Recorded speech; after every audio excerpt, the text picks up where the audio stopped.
Hey, what's up, cats and kittens? And shout out to all of my cerebral lights. It is me, the Cerebral Diva, and I'm back. Why I'm back, I'm not exactly sure. I don't know if this is going to be a rant, if this is going to be a story time, but it's going to be maybe some amalgamation or hybrid of all of those different things. But before you go another further, do yourself a favor, and while you're at it, do me a solid. Take a second to hit that subscribe button, and once you've done that, take another second to hit that tiny little bell so that you can turn on your alerts, and that way you will be kept in the loop. Now, so I'm up this morning, and I'm up pretty early anyway, so this is nothing new for me. I'm usually up around 4:30 a.m., believe it or not. I typically go to the gym about that time. But today, I actually have a job interview, believe it or not. Yay! Now, some of you who listen to my videos are probably scratching your head asking yourself why I have a job interview, because I'm self-employed. I have a home-based business that I've been operating. Well, it wasn't always home-based. I had a actual brick-and-mortar store that I operated for several years. And then I closed my store and transitioned to taking my business online, which is what I do now. However, in that decade span that I've been self-employed, there are times where I've sort of flirted with the idea of going back into the corporate environment, but I, for whatever reason, haven't done so. But recently, I just moved to a new state, and prior to moving to where I'm located currently, I was doing real estate. I was a real estate agent. I did that for about a year, so not very long. But one of the issues I was having with real estate, and shout out to all my real estate agents out there. If you do realty, then you know exactly what I'm talking about. One of the most important things to being successful in real estate is your sphere of influence. And your sphere of influence is essentially everyone that you know. You know how you have 6 degrees of separation. This person knows this person, knows this person, knows this person. And so, therefore, you're all interconnected. Well, when you move to a different state, that sphere of influence is very small.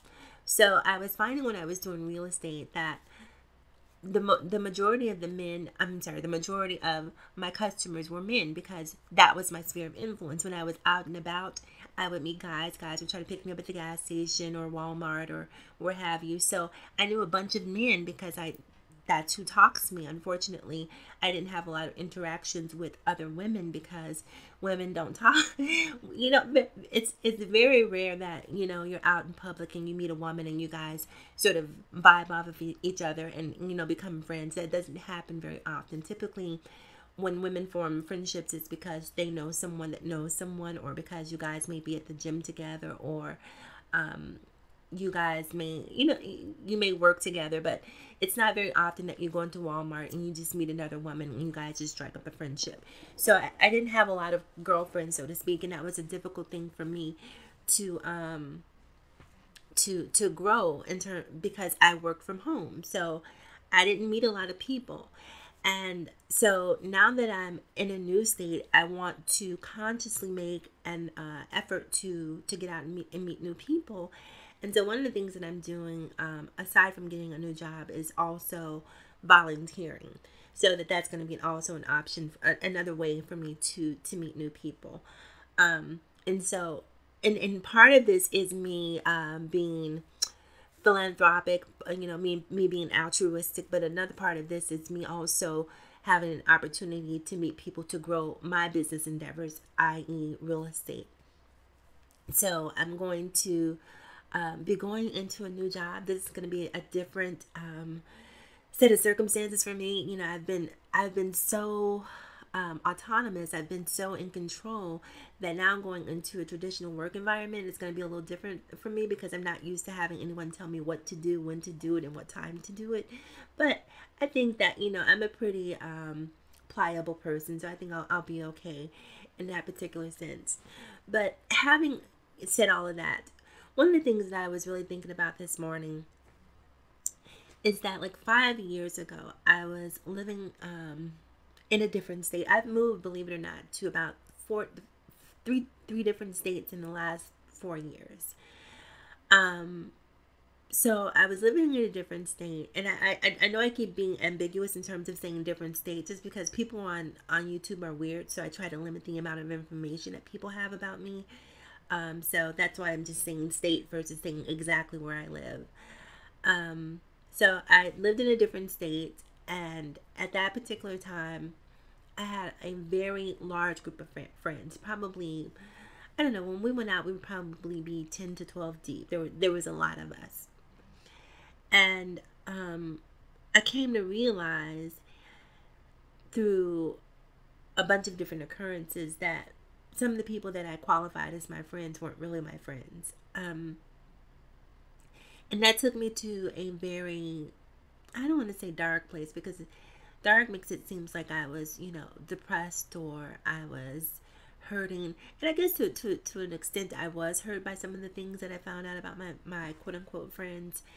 But it really took me to an enlightened space, because my eyes were finally open to exactly who the people were that I was dealing with. Like, these were not my friends.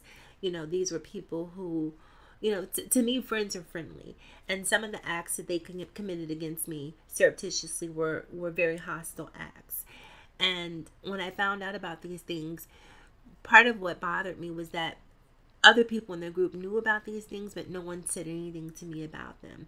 And so to me, by not saying anything to me, it makes you complicit. And so for that reason, when I cut off the perpetrators, I cut off everything that was an extension of them. So I cut off the entire group, and I just became solo dolo. And so now I think that moving forward in terms of choosing new friends, that I'm very conscientious about the type of people that I bring into my life. Like, amongst my friends, I found that I was sort of the life coach. People always came to me for advice. I was the crisis friend. Whenever there was a crisis, they would come to me and ask me, what should I do? How should I do this? I don't know. But when it was time for other things to occur, people didn't call me because, being that I don't drink, don't smoke, don't do drugs, people don't necessarily consider me to be the quote unquote good time girl. But people always consider me to be the reliable friend because they know that I'm responsible, and that if there's advice that you may need, if there's, money that you may need, what have you, that chances are you can go to me and ask me for it because I quote unquote have my stuff together. So moving forward, I made the decision that I want to deal with other friends that have their stuff together too. I don't want to ever find myself back with a group of friends that we're just friends just because we're friends. You know what I mean? Like, I think your friends should teach you something. You should be able to learn something from your friends. You should have a symbiotic relationship. It shouldn't be a relationship where people are always calling upon you to give, but they have very little to offer in return. And this isn't about, I know people, it's better to give than to receive. Absolutely. But sometimes you get tapped out. Your reserves are depleted. You don't have very much to give, and you need people to give you something. And I've learned moving forward that it's important for me to really choose quality people as my friends and not choose people who are so indigent. I was always having to give people rides. I was always having to let people stay with me for months at a time. Like, there was always some sort of crisis or some sort of fire for me to put out amongst my friends. And I remember one time, an ex-boyfriend of mine, he and I got into this huge spat because one day he just said to me, I can't remember, it was my birthday. And one of my friends on my birthday had the unmitigated gall to ask me to loan them money on my birthday. And without even thinking about it, I was digging into my purse to grab the money to loan it to my friend. And my boyfriend stopped me. He's like, what are you doing? And he looked at my friend and he said, man, it's her birthday. Why are you asking her for something? And I was just like, he's right. Like, my friends shouldn't be asking me for something on my birthday. But I didn't even have the wherewithal to even think about that. I was just so conditioned to giving to people that I did so, almost mindlessly. You know what I mean? I was like a drone at that point, just doing what I was supposed to do. And he later said to me, he's like, your friends are losers. And when he called my friends losers, that took it up another notch, because I can talk about my friends, but you don't have the right to talk about my friends. But now in retrospect, when I look back, maybe there was a kernel of truth to what he said. Maybe I don't want to call people losers because I don't know if I'm entitled to do so. But I definitely think that I get the gist of what he was trying to convey in that particular moment. I wouldn't necessarily call anyone a loser. Well, that's not true. I would definitely call Donald Trump a loser. But I really get what he was trying to convey.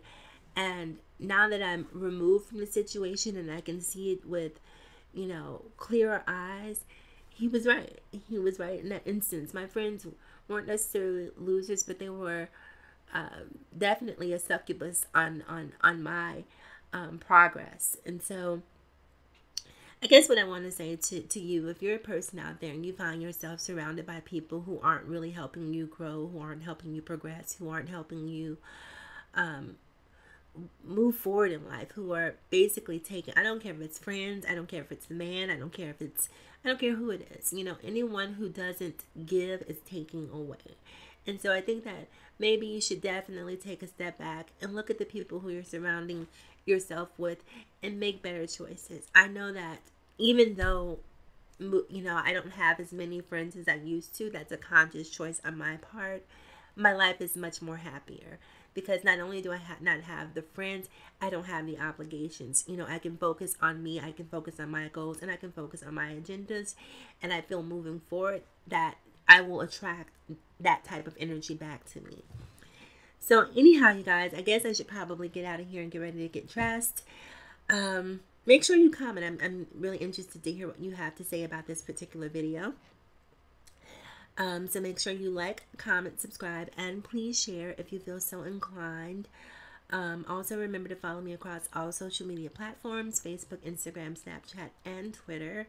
Remember, it's better to be pissed off than pissed on. And always, as always in closing, remember to live better, love harder, and think smarter. It is me, the Cerebral Diva, and I will talk to you guys again soon. Have a fantastic day.